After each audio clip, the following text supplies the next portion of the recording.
This is Ravi. Welcome back to my YouTube channel. Today is our lesson 19 on Tricentis Tosca automation tool concepts. So in this lesson, I'm going to concentrate on how can we run and report our Tosca automation scripts. So in my previous sessions, until 18 sessions, I have already explained you all different concepts that we use by using Tosca to automate our test cases. So please refer those videos before you watch this particular session. So in this session, I'm going to concentrate more on execution lists and also the requirements. That means how can we use the execution list to report and run the automation test scripts, and also how can we track the requirements and how can we see how much percentage of the requirement is completed and how many test cases are passed and how many test cases are failed. So all these reporting related capabilities are available in Tosca. So please subscribe to the channel, click on bell icon. You'll receive notifications whenever I publish more videos. Okay, so let's jump onto the system and let me walk you through the Tosca automation tool concepts. Please subscribe to the channel, click on bell icon. Thank you. Let's continue with our lesson 19, run and report automated tests by using execution list and requirement set. So these are our lesson objectives.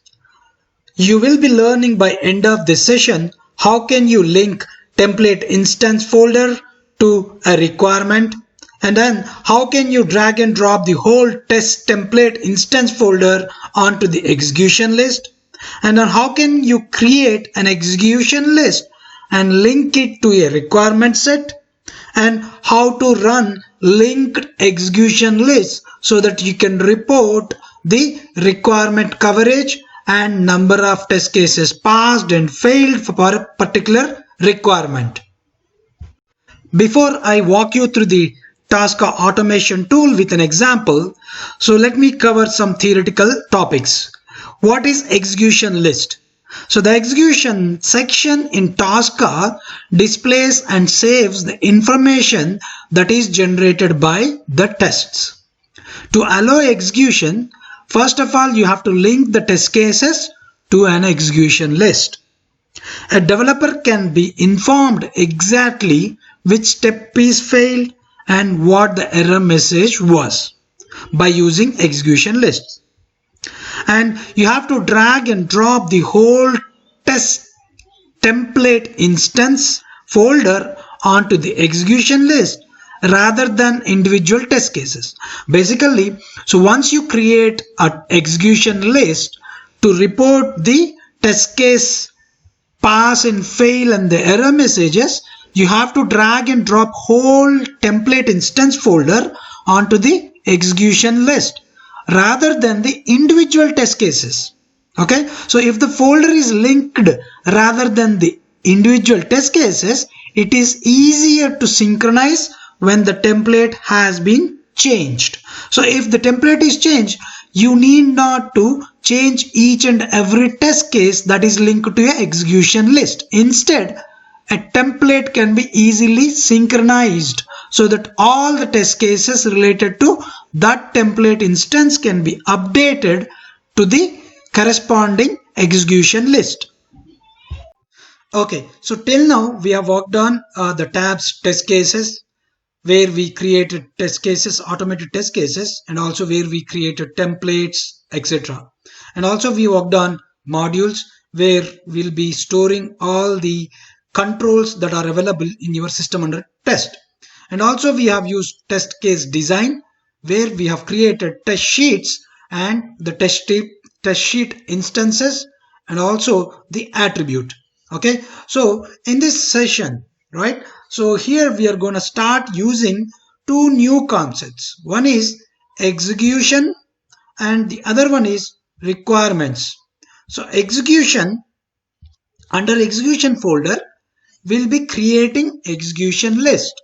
Okay, so how to create execution list?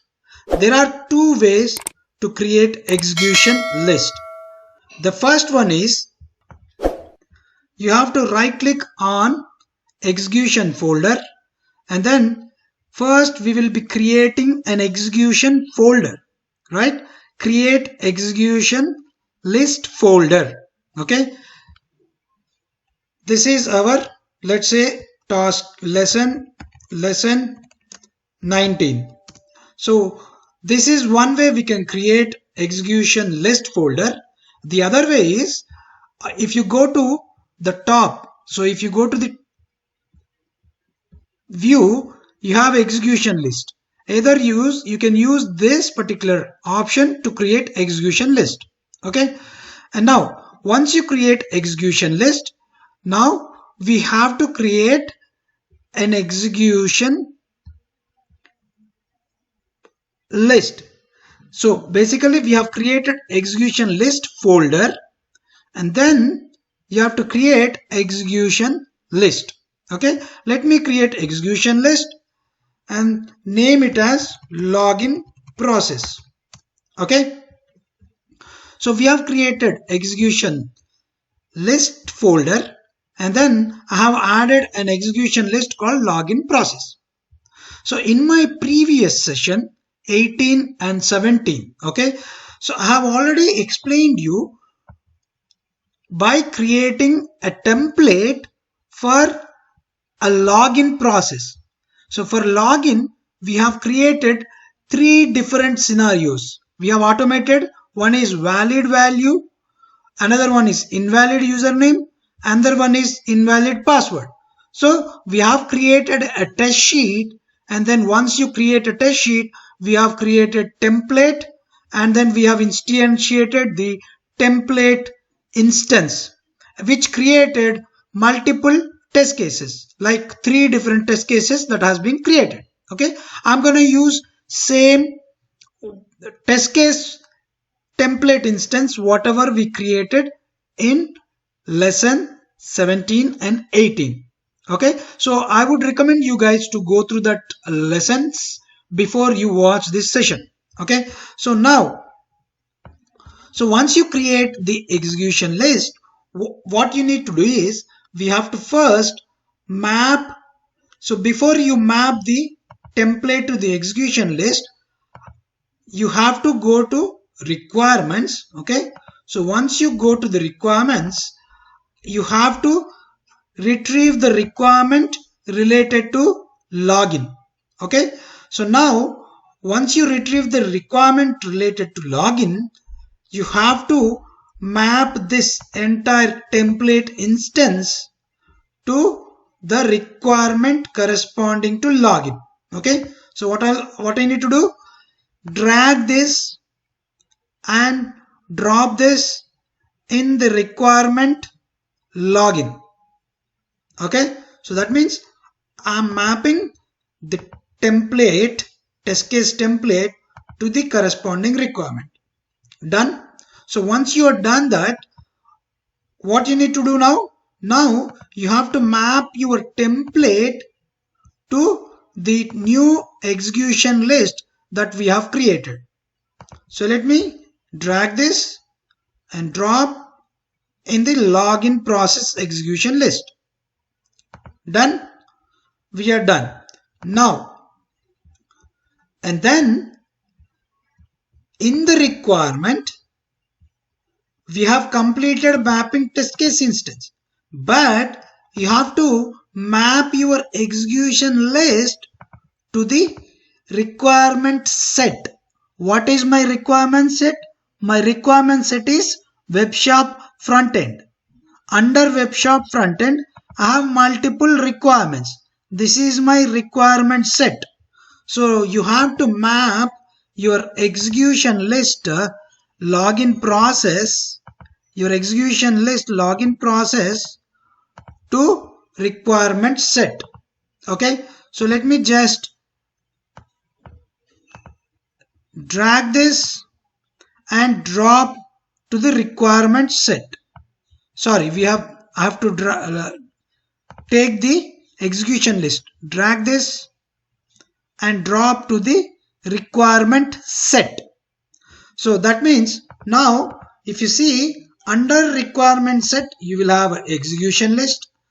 Under requirement, you will have a templates that we have mapped from test cases. Okay. So once we complete mapping our requirements, if you see here on a high level, I'm going to explain this requirement entire tab is a different concept. I'm going to just tell you what are all available. You will have a requirement. What is the description of your requirement? What is the frequency class? And what is the damage class for a requirement? What is the weightage of that particular requirement? And what is the contribution of that requirement for the project? And what is the coverage specified? Okay.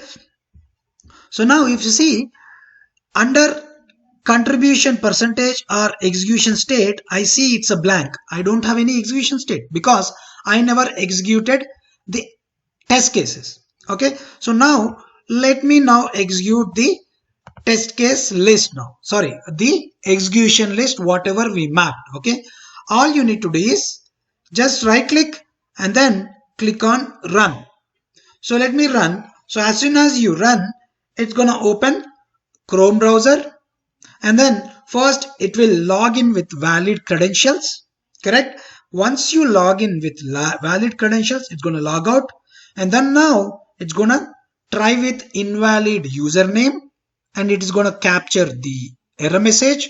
And then it will try again invalid password. It will capture error message that we did in earlier session. So that means all three test cases are executed and all three test cases are passed. Now, because we already mapped this execution list to the requirements, now I should see the requirement coverage. How? You just need to right click here and then update outdated values. Okay. As soon as you click on update outdated values, what happens? See, immediately you can see that under login requirement, the coverage is 100% because under login, three test cases are mapped. All three test cases are executed. And what is the execution state? The execution state is all passed. That means 100% pass. If you go to execution list also, I can see that all the test cases, if you see here, it is creating an instance where all the test cases are passed. This is also passed.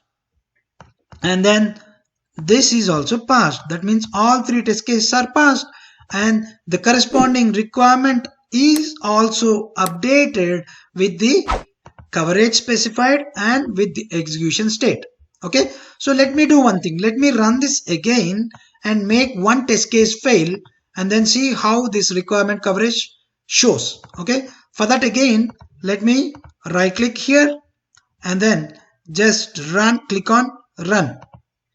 So what I'm going to do for the last test case, I'm going to close browser so that the test case gets failed. Okay. My first test case is done. And then my second test case is started. It's done. Now let me close the browser as soon as it opens. I close the browser. So what happens? It will try to search for the object, which is a login link. So, but it's going to fail. So now if you see one test case is failed and then how does this looks like? For that again, right click, update outdated values. If you see here, out of 100, basically only 67% of the test cases are passed, 33% of the test cases are failed. But the coverage is 100%. That means all test cases are executed. But 33% is failed, 67% are passed.